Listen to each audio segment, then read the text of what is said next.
imagine it's on the YouTube homepage and it competes with all the other stuff around it. Is it then good enough? So I think it's more, you need to imagine it as a billboard with 12 other billboards around yourself. Yes, and basically what you want to happen is that the person who sees your billboard is so focused on the billboard that he crashes into somebody else. Well, maybe not. Not No, exactly like don't do that. that. Wow. Wow Happens with Stephanie Hutchins and Victor Kumzik. Hi, and welcome to today's episode of Wow Happens. Our main topic today is how do you actually make videos that people want to watch? Because let's face it, there's a good chance that nobody watches your videos. And this is the same for us, right? What? Come on. Our videos have between 16 and 100 views. And views doesn't mean people watch it to the end. So clearly, we are still learning how to do this properly and engage with our audience. And so please, if you watch until now, continue watching a little bit. Continue watching, please. But yeah, we are going through the steps of what we've learned so far, and how we went to these 20 episodes of this podcast. And yeah, we're going to share our steps on how to identify your audience, how to make videos that people actually want to watch. Yeah, and I think the first point is to decide who is your audience. Okay, that's very generic. But what I mean is, on which level are they? Are you targeting beginners, intermediates, advanced people? Like, also, how confident do you feel yourself? Like, if you want to address it, experts in something, you need to know your stuff, right? Otherwise, they definitely don't listen to you. Let's say I would have a bicycle company. Just for example. I don't have one, just so you know. I also don't have a whiskey distillery, but that's another different topic.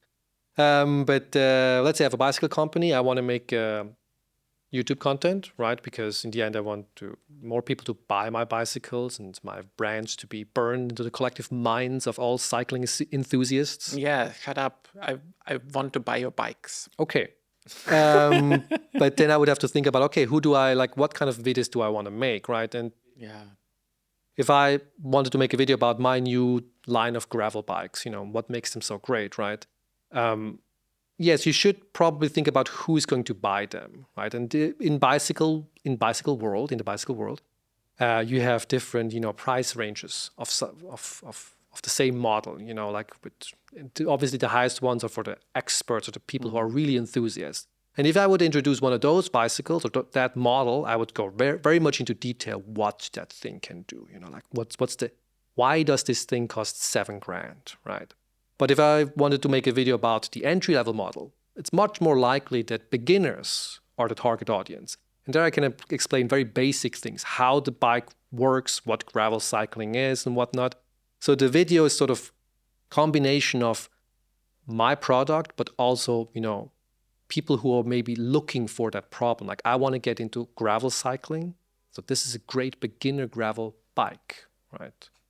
If you stick with these different levels of beginners, intermediates, and advanced or experts, however we want to call it, they have different needs.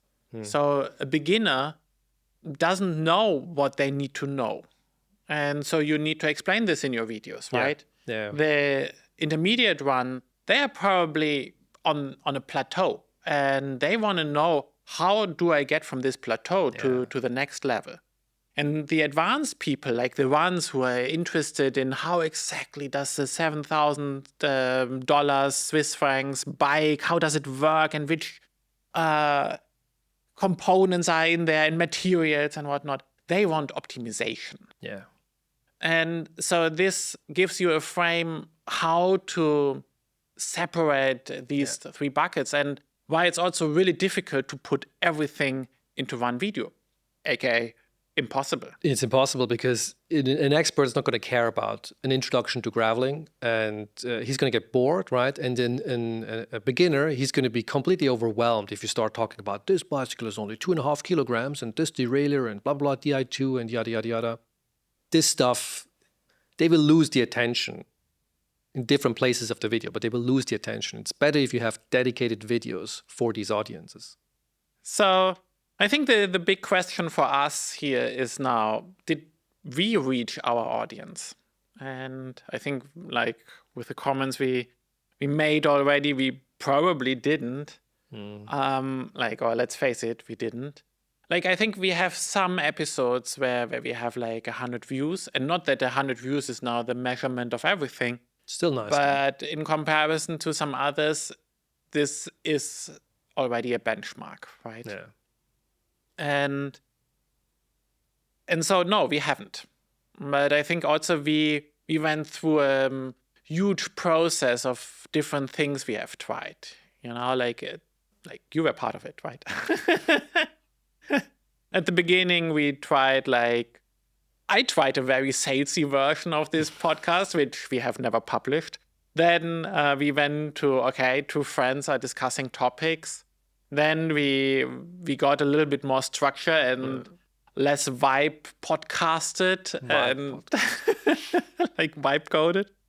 And now we again are on an iteration where we are a bit more structured and we have a topic which we want to discuss and where we learn something, and hopefully the audience as well. This also opens up the question, who is actually our audience? I think it's professional creators. We sort of, I don't want to say stumbled upon it, but I remember the moment when we heard this term, right? And we were like, oh, I think this is who we're trying to talk to, right? Wow. And it's we just now said that one of the first things you need to do is to, define your audience. But it's something that we didn't do, right? We just talked about things that we thought might be interesting, but with a defined audience, it also makes it much easier to narrow down the things that we need or want to talk about.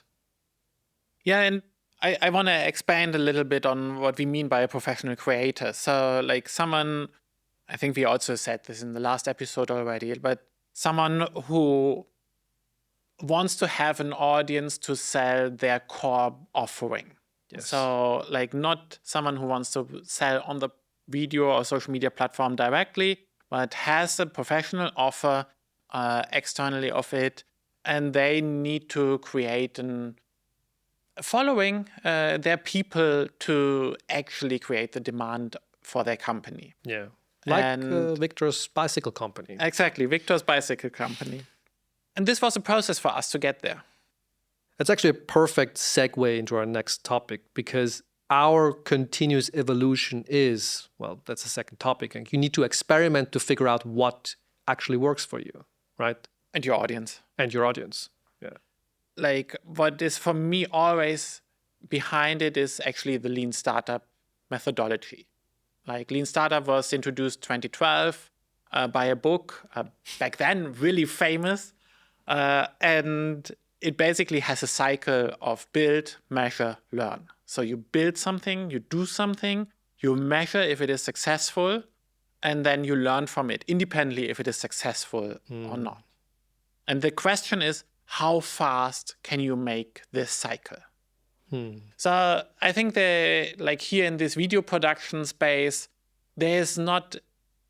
you can be super, super, super fast. Like if you try something only once, there are so many influences why this maybe works or doesn't work, and you don't get enough data. So I think you need to have some videos to try something new.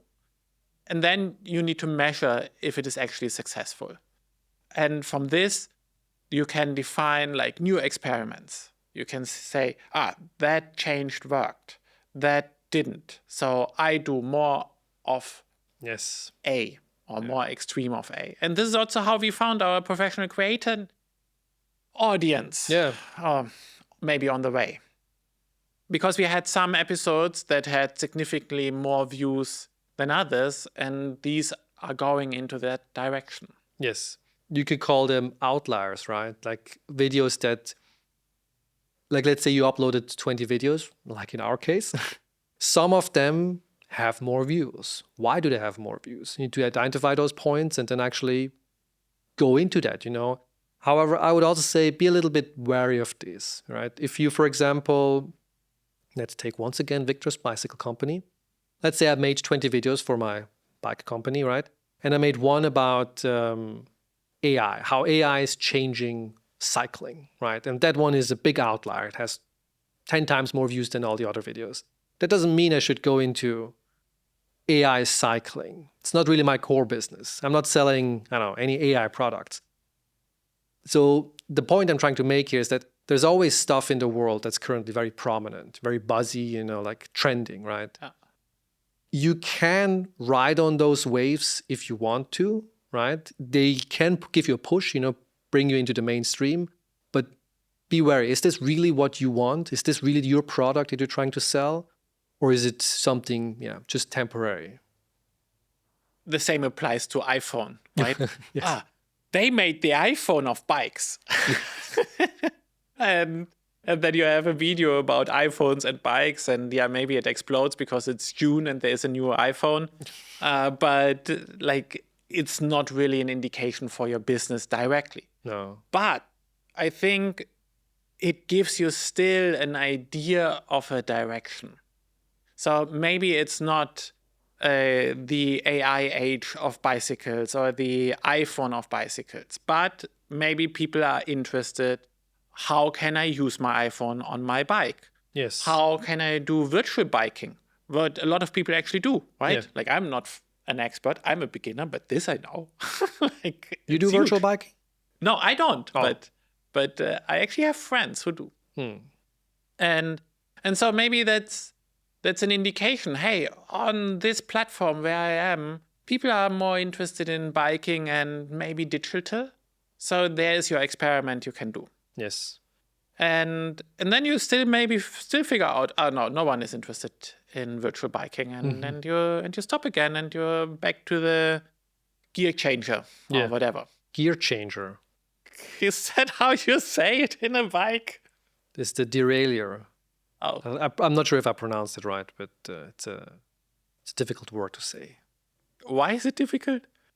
Derailleur? Is it Derailleur? Or maybe it's also different. Maybe in America you say derailleur. No. I think it's derailleur. Okay. So let's not derail our conversation. Yes, that's a good point.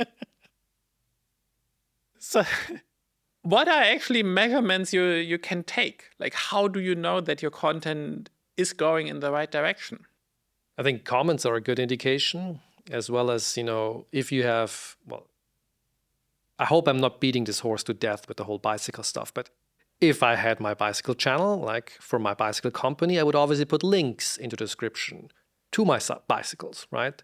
And I would obviously want to track those links. How many people watched the video and then clicked on a link to go to my homepage? And you could also probably, track if they actually ended up buying a bicycle. That would be like the ultimate conversion, right? But you need to measure those things, right? So one thing that you shouldn't do is turn off your comments.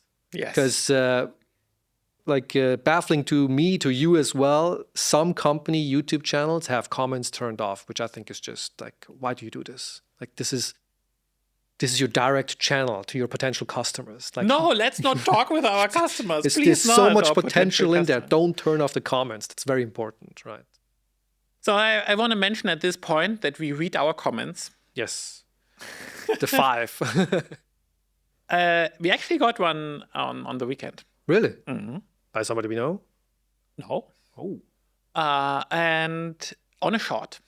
Oh. And so, yes, of course, at the beginning, you don't have so many comments. There's not much to read. You will also not have so many clicks in your description links. The audience is not big enough. Yeah. I would say, the obvious thing is also to look at the views and the duration of viewing and all this stuff. But we don't want to go into this field of how to actually analytics these things. And let's face it, if you have 100 views, this is not so helpful. Yeah. So you need something else. And I would suggest to go on anecdotal feedback.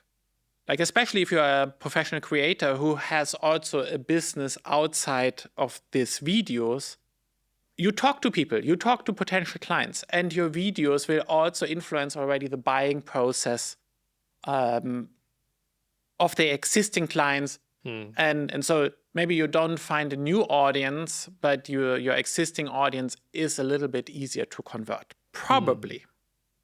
And there you can like see, did someone say, hey, I've watched your podcast. Hey, I've liked your podcast. Hey, I learned something from your podcast.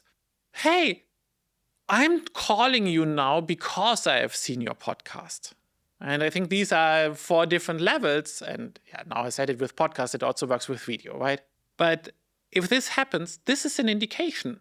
It's anecdotal feedback, it's qualitative feedback, it's not quantitative, but it gives you a first indication. Am I on the right track or not? Yeah.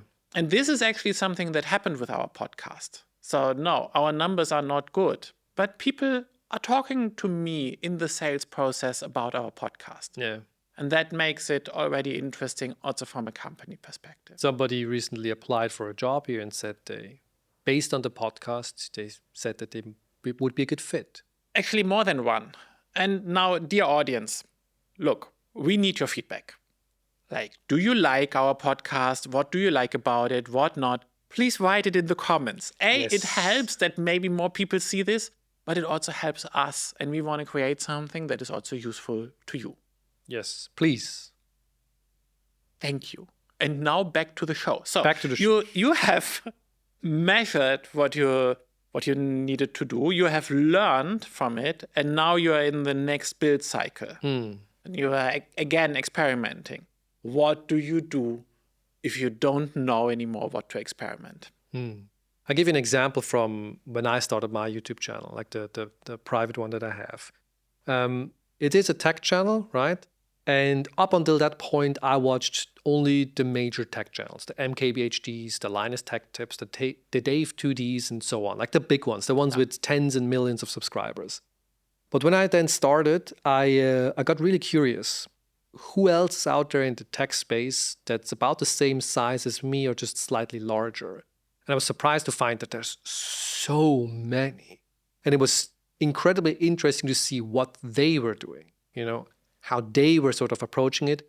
And this is not a joke. I actually had an Excel list, which I updated every few months to see how much they grew in comparison to me.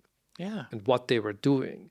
And I have stopped doing this now that I'm talking about it. I'm actually curious to go look that Excel list up and where they are right now. But that's a good indication. If you see somebody who's in a similar space, right, and about the same size, if maybe larger, what are they doing differently? What could you get, what kind of ideas could you get from them? I'm not saying copy it blatantly, but get inspiration of what they're doing. They're definitely doing something that seems to be working if they're growing faster than you, especially if they're growing faster than you. And think about that stuff, Yeah, exactly. So the interesting area is maybe like double the followers or maybe maximum 10 times the followers, like if you are really low. And then see what they are doing. Yeah. And what do they do differently than you? Because something like there was a time when they were at your level. Yes. And somehow they surpassed this. Yeah. And then over time, like this Excel sheet is actually a really nice idea. I didn't know that. I forgot about this too. I just now literally remembered like, oh yeah, I had that. But yeah, observe this over time and see what they change.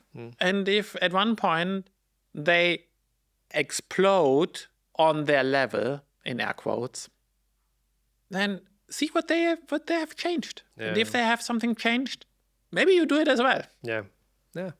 So let's come to the next topic, the final one for today. Yes. Like, if you now need to experiment so much, how can you figure out if your content actually maybe works before you have invested 20 hours into creating a video? It's something we call the YouTube title test. Yes. And this is something we, as a video production company, we basically do now for every video we do. Yeah. So what does it actually mean? Well, it basically is trying to compress the entire video idea into the most clickable YouTube title imaginable. Clickbait!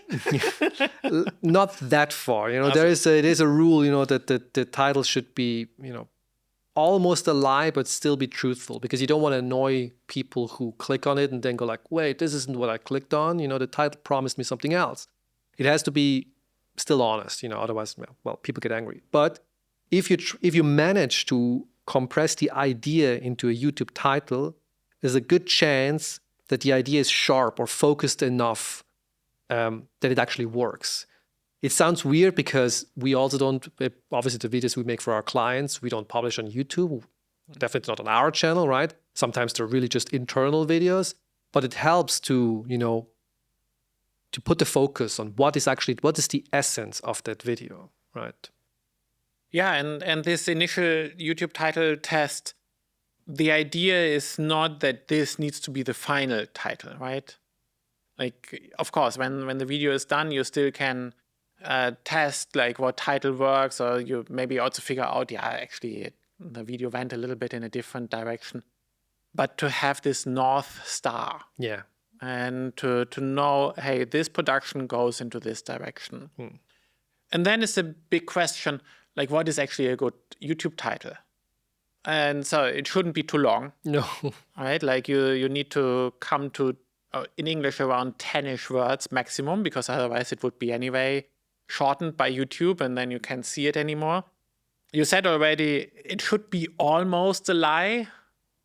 There are some more specifics that help to make a YouTube title good. It has a number in it. It has a counterintuitive shift, or it's a problem your audience knows already and needs solving for. And if one of these 3 things is in your title, you are probably on a good way. Yeah. People like to click on those. I like to click on those. And just to round this up, like, our YouTube title for this show, for this episode today, why we are recording this, is nobody watches your videos. You are making them for yourself. Yes. And now you audience, you can compare this to the actual YouTube title we have put below this video. But this gave us the direction for this episode. Yeah. Where do we want to go? And it also it's not only focusing, maybe it's the same, but it also narrows down or limits the scope of the video. Because otherwise it's too much. Sometimes especially in the past with our videos, we strayed off the path or derailed. And this sort of makes it much easier to stay within the topic, to keep thinking about that title. This is what we're making, right? Let's say I have no clue how to do this, how to write a YouTube title. Can I use AI? Yeah, but AI is going to give you very generic things. They are very AI sounding-ish. So you can use it maybe as a blueprint or a starting point, but refine it. In the end, really think of it, would you click on this? Right? That's a good test. Would you click on this? Put yourself into the role of somebody who doesn't know your company, but is interested in whatever you are producing, right? Would that person click on this link, right? Yeah, that's a good point. Like to say, hey, would the person click on it? But the question is not only if the video is isolated and you see just this one thumbnail and maybe the YouTube title and you think, would I click on this? Yes or no? Yes, I would click on it. No, the alternative is there are 12 other videos around your video. It's not the alternative, it's the fact. That the there fact, are 12 right? Other videos. So like the question is not, hey, is the YouTube title for itself good enough? The question is, imagine it's on the YouTube homepage and it competes with all the other stuff around it. Is it then good enough? So I think it's more, you need to imagine it as a billboard with 12 other billboards around yourself. Yes, and basically what you want to happen is that the person who sees your billboard is so focused on the billboard that he crashes into somebody else. Well, maybe not. Not exactly like don't do that. Not literally, but actually if it crashes into a cyclist and the cyclist needs a new bike, it would be good for Victor's bike company. Stop it. Let's replace crash with click. But I'm in this business of selling cycles. Bicycles. People crash, they break their bicycles. They need new bicycles. It could be a topic of a video. You got run over by a car. Now it's the time to get a new bike. That's a very clickbaity title. Don't do that. Don't do that. Okay. So what can you do to test this? There are, by the way, tools for allowing you to basically upload the thumbnail for your video and the title, and it does only this. So the idea is to test this early, to test if this works on YouTube before you produce the video. Yeah. Because chances are really big that you produce a different video if you have defined your YouTube title. Yeah. And if you have your video already, you have spent the time. Yeah. This is a good moment to come to the end, right?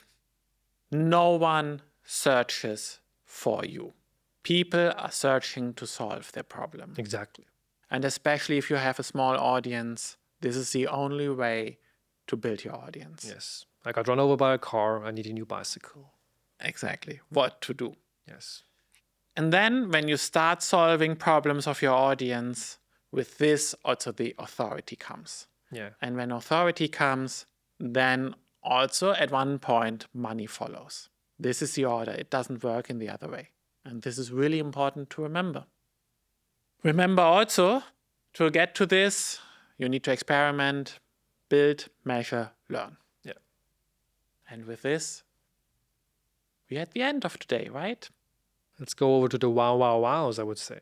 Let's go over to the wow, wow, wows. What is your wow, wow, wow? My wow, wow, wow is a weather app called Mercury Weather.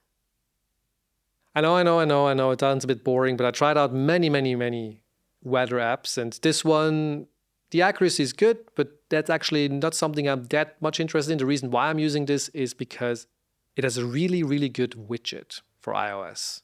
It's like you can switch between the current mode, like in the widget, and like the 4-day or 5-day forecast. And you can also type in when you are going on a different, like if you go on holiday, you can put in the dates where you're going. So it'll give you a preview of the weather of where you're going. I think that's really neat. And it's a very nice and clean interface. So if you're looking for a nice weather app on iOS, Mercury Weather, I can highly recommend. Cool. My wow, wow, wow this week is a note-taking tool. Ooh. Like Obsidian. Probably most of you know Obsidian. It's like a free note writing tool. It made this whole markdown text editing like big. It's not new. I'm using it again. But this is not what I want to say. This week or last week, they published a headless Obsidian version. So you have now a command line interface to Obsidian. It syncs if you have Obsidian sync. So you can like modify files or search for files in Obsidian just with a command line tool, which is really great to automate it with AI agents. And then get also whatever they have modified like very fast into all your synced Obsidian versions. So really nice tool. All right. And with this, thank you very much for watching. Thank you for watching. And see you next time. See you next time. And remember to write in the comments what you liked or not, because we need your feedback. Yes. Thank you. Bye-bye. Thank you.